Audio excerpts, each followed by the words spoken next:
আসসালামু আলাইকুম, আরেকটি নতুন ভিডিওতে আপনাদের সকলকে স্বাগতম। সো আজকের আলোচনার বিষয়টা হলো, আমার গাড়িটা তো দেখতে দেখতে আপনার অলমোস্ট 2600 কিলোমিটার হয়ে গেছে। মানে 2500 কিলোমিটার একটা রিভিউ আমি আপনাদেরকে আজকে দিব। 2600 কিলোমিটার হয়ে গেছে, আমার 2500-র ভিতরে দেওয়া উচিত ছিল, বা আমি আপনাদের কাছে প্রমিস করছিলাম যখন 1000 বা 1200 কিলোমিটার বা 1500 কিলোমিটার একটা রিভিউ দিছিলাম, তখন যে 2500 কিলোমিটার হলে আমার গাড়ির অবস্থা কীরকম সেটা আপনাদেরকে জানাবো। এখন 2500 যেহেতু জানাতে পারি নাই, ওই 2600 আর 2500 তো বাই বাই, মানে দুই ভাই, মারপেটের দুই ভাই বলা চলে। তো এটা দেওয়ার জন্য আমি বড় জোর 300 মিটার চলে যাই, ওইটা মনে হয় বেটার হয় আপনাদের কাছে। বা ওই জায়গায় যে একটু আমি হাই থ্রোটল প্রেস করে এটা স্পিড সম্পর্কে একটু ধারণা দিতে পারবো, বা এটা ওভারঅল কেমন পারফরমেন্স করছে। যেহেতু এখন ঢাকা শহরের ভিতরে অলমোস্ট 35-এর উপরে থাকে তাপমাত্রা, 40-এর কাছাকাছি থাকে তাপমাত্রা। এরকম তাপমাত্রার ভিতরে এই গাড়িটা বর্তমানে কেমন পারফর্ম করতেছে, বা আমি এটা নিয়ে কোনো ভোগান্তির ভিতর পড়তেছি কিনা। আমি বর্তমানে এই গাড়িটা সম্পর্কে N250 N160 গ্রুপগুলোতে অনেক ঝামেলা দেখতেছি, যে অনেকে আসলে ওভার হিটিংয়ের কারণে গাড়ি বন্ধ করতে হচ্ছে, অনেকের পায়ে প্রচণ্ড পরিমাণে তাপ লাগতেছে। বিকজ এটা কেন হচ্ছে বা এটার কারণগুলো কী কী, সেগুলো আমি একটু আইডেন্টিফাই করার চেষ্টা করছি। আর আমি এটাতে মাইলেজ বর্তমানে পাচ্ছি অন এভারেজ 35 কিলোমিটার। এটা 35 কিলোমিটার মাইলেজ পাচ্ছি, খারাপ না। 250 সিসি বাইকে 35 কিলোমিটার মাইলেজ আমার কাছে মনে হচ্ছে অনেক ভালো মাইলেজ। এখন আপনাদের কাছে, অনেকের কাছে খারাপ হতে পারে। যারা 125 সিসি সো কল্ড লবণ কোম্পানির কিছু বাইক চালিয়ে বলেন এভারেজ 50 মাইলেজ পাচ্ছি, তাদের কাছে এটা অনেক বাজে মাইলেজ, অনেক খারাপ মাইলেজ। কিন্তু ওই বাইকটার আপনার টপ এন্ডে বা থ্রোটল রেসপন্স অনেক কম পাওয়া যায়, যেটা আপনারা এই বাইকের ক্ষেত্রে রাত দিন তফাৎ পাবেন বলা চলে। কারণ এই বাইকটা আপনার নন স্পোর্টস ক্যাটাগরির বাইক, সেমি স্পোর্টস ক্যাটাগরির বাইক বলা চলে। আপনার অত স্পোর্টসও না, অত আপনাকে কমিউটার ফিলও দেবে না। কিন্তু এই বাইকটাতে আপনি বসলে ইনস্ট্যান্ট থ্রোটলে আপনি প্রতিটা থ্রোটল মশালে মনে হচ্ছে যে একটা পাওয়ারফুল মেশিনের উপর বসে আছেন। যেটা N250 বাইকটা আপনারা যখন চালাবেন তখন বুঝতে পারবেন। N250 বাইকটা যখন আপনি শোরুম থেকে কিনে আনবেন তখন আপনার কিছু সমস্যা থাকবে। এটা N250-র জন্মগত প্রবলেম, বাংলাদেশে ম্যানুফ্যাকচারের কারণে এই সমস্যাগুলো হয়েছে। এটা N160-তে হয়েছে কিনা আমার সেটা জানা নেই। যদি আপনারা কারো N160 চালানোর অভিজ্ঞতা থাকে, বা আপনাদের কারো N160 থাকে যারা আমার ভিডিও প্রতিনিয়ত দেখেন, তারা একটু কমেন্ট করে জানায়েন যে আপনারা অবশ্যই এই সমস্যায় ভুগতেছেন কিনা, যারা আসলে N160 বাইকটা চালান। আমি আসলে N250 বাইকটা ইউজ করি, তো N160-তে এই সমস্যাটা আছে কিনা, বা বাংলাদেশে ম্যানুফ্যাকচার হয়েছে N160-তে সমস্যা থাকতে পারে। অথবা দেখা যাচ্ছে অনেক সময় আপনার হায়ার সিসি দেখেও এই প্রবলেমটা থাকতে পারে N250-তে। N160 যেহেতু একটু লোয়ার সিসি, 100 সিসি কম।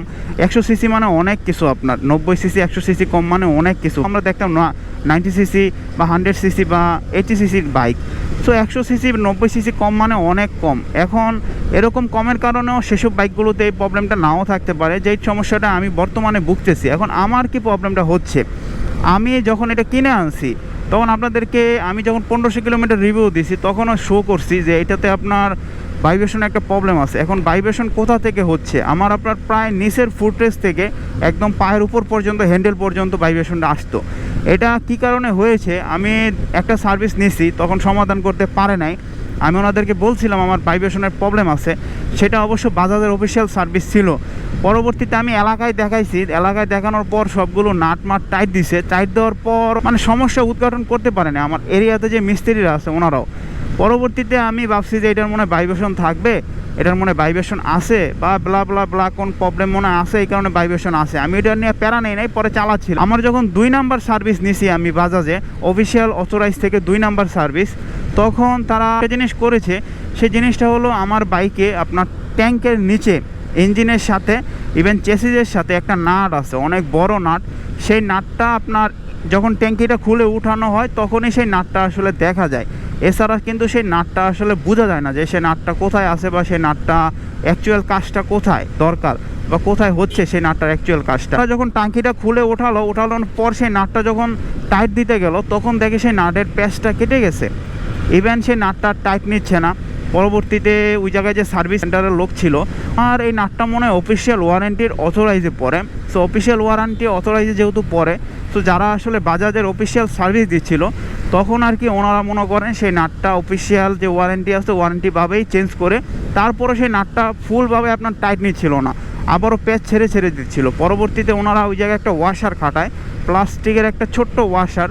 তো ওয়াশার খাটানোর পর এখন নাটটা আরামসে টাইট নেয়। টাইট নেওয়ার পর বর্তমানে বাইকের কোনো আমি ভাইব্রেশন পাচ্ছি না। মানে যেহেতু ভাইব্রেশন পাচ্ছি না, ভবিষ্যতে হতে পারে কিনা সেটাও আমি বলতে পারি না।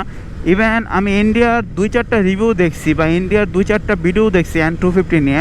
ইন্ডিয়ার কথা বলতে হচ্ছে কারণ ইন্ডিয়াতে এই বাইকটা প্রচুর পরিমাণে প্রচলন আছে, যেহেতু এটা মেড ইন অরিজিন হলো ইন্ডিয়ান। সো ইন্ডিয়ার রিভিউ এই কারণে আমাকে দেখতে হয়েছে। বা আপনি যে কোনো বাইক সম্পর্কে যদি বিশ্লেষণ বা গভীরভাবে জানতে চান, আপনি আমাদের বাংলাদেশের সো কল কিছু ব্লগার আছে, তাদের ভিডিও দেখে আসলে মনে হয় না বুঝতে পারবেন। তারা আসলে জাস্ট প্রমোশন বা দেখা যাচ্ছে আপনার পেড রিভিউ করে থাকে। আমাদের বাংলাদেশের সবচেয়ে জঘন্য একটা বাইক গ্রুপ হলো বাইক বিডি। তারা যদি প্রমোশন পায় কোথাও, তাদের কিছু মানে কুখ্যাত বিখ্যাত আপনার দালাল আছে, সেই দালালগুলো দৌড়ে যাবে, যাইয়া ওই জায়গায় চাটাচাটি করবে, চাটাচাটি কইরা রিভিউ করবে, রিভিউ কইরা দেখা যায় 500, 1000, 5000, 10,000 টাকা নিয়ে বাসায় চলে আসবে। ওইটা আরেকটা কন্ট্রোভার্সি বিষয়, ওইটাতে আমি না বলতে চাই। এখন আপনারা অনেকে কোশ্চেন করতে পারেন যে এটাতে টপ স্পিড কত ওঠে। আমি একদিন ভাই সত্যি কথা টপ ট্রাই করছিলাম, আমি 148 পাইছিলাম এই রোডে। এখন আপনারা দেখেন যে এটার কুইক ইনস্ট্যান্ট থ্রোটল রেসপন্সটা কেমন। এখন আমার বাইকটা আমি 70-তে নামাই, তো 70-তে নামায়া এই যে 70-তে আছে এখন বাইকটা, আমি যদি এটাতে কুইক অ্যাক্সিলারেশন করি তাহলে দেখেন কত তাড়াতাড়ি স্পিডটা জেনারেট করতেছে। আমি বেশি তুলবো না কারণ এই রাস্তার কন্ডিশন এখন বর্তমানে ভালো না। তো 105, 107, 110, 113 আমার কিন্তু কোনো লিঙ্ক হতে হচ্ছে না, অনায়াসে কিন্তু 120 উঠে গেছে। এর বেশি উঠাবো না কারণ রাস্তার কন্ডিশন বর্তমানে অনেক বিজি।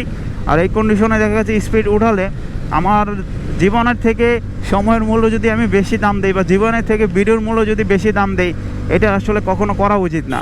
আর আমি আপনারা জানেন কখনো স্পিডকে প্রমোট করি না, স্পিড প্রমোট করার বিষয় না। আমি সবসময় একটা জিনিস আপনাদেরকে বলি, স্পিড হলো আপনি মাঝে মাঝে ফিল নেবেন স্পিডটা দিয়ে, স্পিড কখনো প্রমোট করার বিষয় না। সো কল্ড কিছু ইনফ্লুয়েন্সার আছে ইউটিউবে, সো কল্ড কিছু ভিডিও মেকার আছে, তারা দেখবেন যে যা শুধু স্পিডিং করে যায়। মাওয়া, তাদের নাম দিছে অনেকে মাওয়া জিপি, আবার অনেকে নাম দেখলাম ওদের 300 ফিট জিপি। আসলে জিপি কি তোর বাবে কিনা দিছে তোরে, বা তুই কি নিজে কিনা নিছত কিনা? যারা এরকম করে তাদের কাছে আমার কোশ্চেন, বোধাইরা 300 ফিটে এসে রেস করে, কিছুদিন পর 300 ফিটে যদি মাওয়ার মতো বাইক চলাচল সীমিত করে দেয়, এসব বোধাইদের জন্য এরকম হবে। এইসব বোধাইদের আপনার একটা জিনিস করা উচিত, তাদের পায়ের ভিতরে বাইন্দা উল্টা করে ঝুলাইয়া এরকম বাতির ভিতরে 3 দিন বাইরানো দরকার, যেই বোধাইরা এরকম কাজগুলো করে আর কি। যাই হোক, এটা একটা কন্ট্রোভার্সি বিষয়, ওইটা নিয়ে আমি কথা বলতে চাই না। এখন আসেন এই বাইকটা আমাকে ইনিশিয়াল যে থ্রোটল রেসপন্স বলেন বা ইনিশিয়াল যে আপনার পিক আপ বলেন, ওইটা কেমন দিচ্ছে। আলহামদুলিল্লাহ আমি এ পর্যন্ত যতগুলো বাইক চালাইছি সব বাইক থেকে বেটার পাচ্ছি। আমি এ পর্যন্ত তো 150 সিসির অনেকগুলো বাইক চালাইছি। চায়না বাইক ছিল একটা, ইন্ডিয়ান বাইক ছিল একটা, জাপানি অরিজিনের বাইক ছিল 3টা। এখন এই সব বাইক আমি চালানোর পর সবচেয়ে বেটার থ্রোটল রেসপন্স পাচ্ছি এটাতে একটা প্রবলেম ছিল ভাইব্রেশনের, সেটা আমার সলভিং হয়ে গেছে। এখন আসেন ব্রেকিং অথবা আপনার স্টেবিলিটি, বাইকটা কেমন স্টেবলভাবে চলে। ব্রেকিং প্রথম 2000 বা 2500 বা 3000 কিলোমিটার আপনাদের একটু সমস্যা হবে। এটা কেন হবে? প্রথম 2000, 3000, 2500 কিলোমিটার আপনারা ব্রেকিং একটু সমস্যায় ভুগবেন, কারণ এই বাইকটাতে পিছনে একটু চিকন টায়ার ইউজ করছে, 130 সেকশনের। সামনেরটাও মোটামুটি 250 সিসি হিসাবে চিকন আছে। এই কারণে ব্রেকিংটা আপনারা একটু অ্যাডজাস্ট করতে একটু সময় দিতে হবে। বাইকের সাথে আপনাদের মাইন্ড মেমোরি, মাইন্ড কানেকশনের একটু ব্যাপার আছে। আমি প্রতি ভিডিওতে একটা বলি, আপনি যে কোনো যানবাহন, যে কোনো ভেহিকেলের সাথে আপনার মাইন্ড মেমোরি, মাইন্ড কানেকশনের যদি হয়ে যায়, তাহলে আপনি সেই যানবাহনটা থেকে 100% স্যাটিসফাইভাবে চালাতে পারবেন বা 100% স্যাটিসফাই হয়ে রাস্তাঘাটে ঘুরতে পারবেন, রাস্তাঘাটে চলতে পারবেন।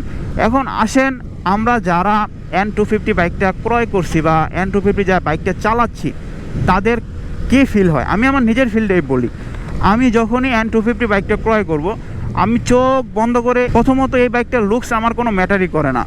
ইভেন দ্বিতীয়ত এই কোন কোম্পানির বাইক সেটা আমার কাছে কোনো ম্যাটার করতো না। ইভেন যেহেতু ইন্ডিয়ান কোম্পানির বাইক, আমি একটা জিনিস আশাবাদী ছিলাম যে বাজাজের দলনাম কোনো সার্ভিস সেন্টারে পার্টসপাতি পাওয়াই যায় না। আমাদের দেশে তো যশোহর আছে, যশোহর যতদিন আছে অতদিন বাজাজের বাইকের কোনো পার্টস ঘাটতি পড়বে না। আমি এটা চিন্তা ভাবনা করে এই বাইকটা ক্রয় করছি। এখন আসেন আরেকটা কথা, এই বাইকটা যারা ক্রয় করছেন আমার মতো, বিশেষ করে আমার মতো যারা মেন্টালিটি রক্ষা করেন, তারা আসলে কি দেখে ক্রয় করছেন। আমি যেমন এই বাইকটা যখনই ক্রয় করছি, তখন একটা জিনিস আসলে সবার আগে ভাইবা চিন্তা ক্রয় করছি যে এই বাইকটা হলো 250 সিসি, আর আমি হলাম মিডল ক্লাস। আমি মিডল ক্লাস হিসেবে আমার কখনো 5 লাখ বা 4.5 লাখ 4 লাখ টাকা দিয়ে একটা বাইক ক্রয় করা মনে হবে অনেক বেশি।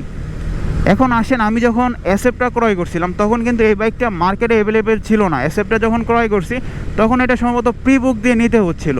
এই কারণে আমি এসএফটা ক্রয় করার সময় এই বাইকটা ক্রয় করিনি, না হলে এসএফটা আমি জীবনও ক্রয় করতাম না।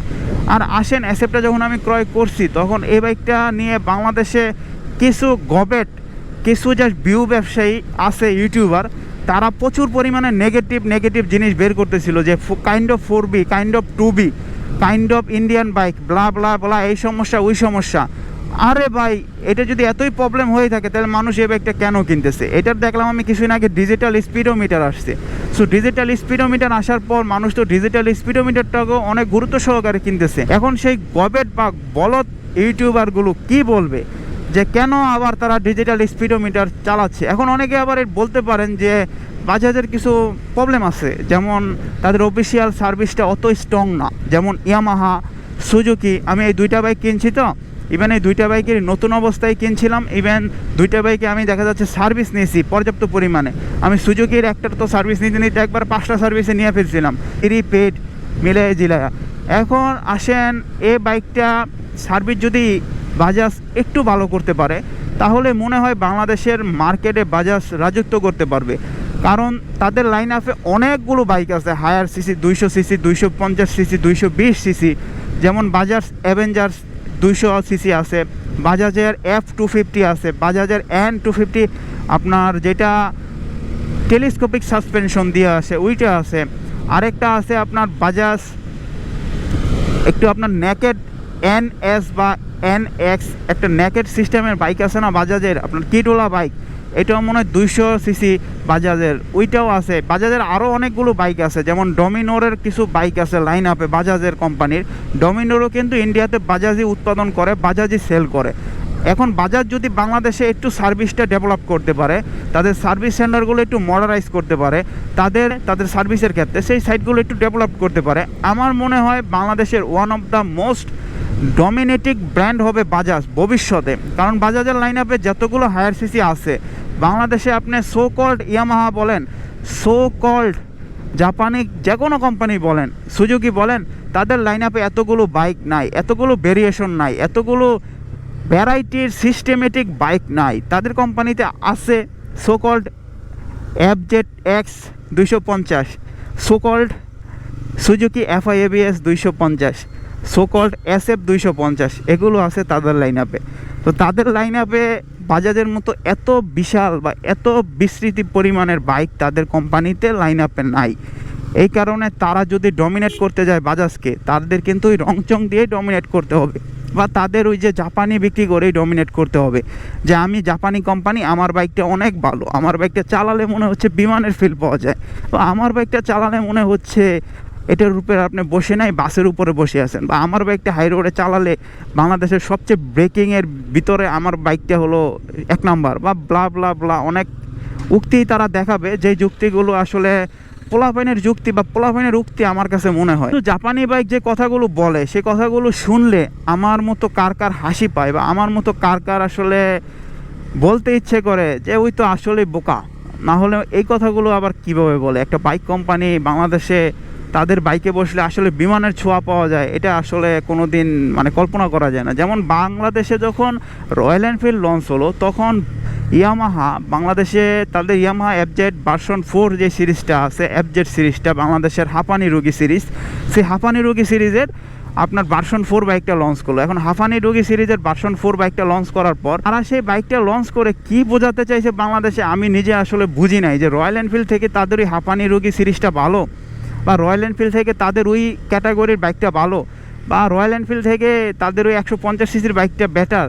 তারা মনে এমন কিছুই বোঝাতে চাইছে, না হলে তারা আসলে কেন রয়্যাল এনফিল্ড যেদিন লঞ্চ করছে তার আগে পরে এই বাইকটা লঞ্চ করবে ভার্সন 4?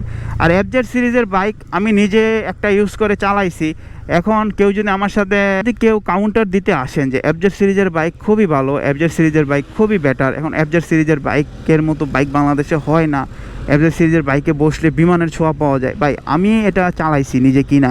এই যে আমার সামনে যে বাইকটা দেখতেছেন FZ ভার্সন 2, এই বাইকটারই বড় ভাই আমি এর আগে চালাইছি। বড় ভাই বলতে এটার যেটা আপনার নীল কালার ছিল ওই বাইকটা আমি ইউজ করছি। সো নীল কালার বাইকটা কিন্তু আমি অলমোস্ট 6000 কিলোমিটার ইউজ করছিলাম। আমি সেকেন্ড হ্যান্ড কিনছিলাম।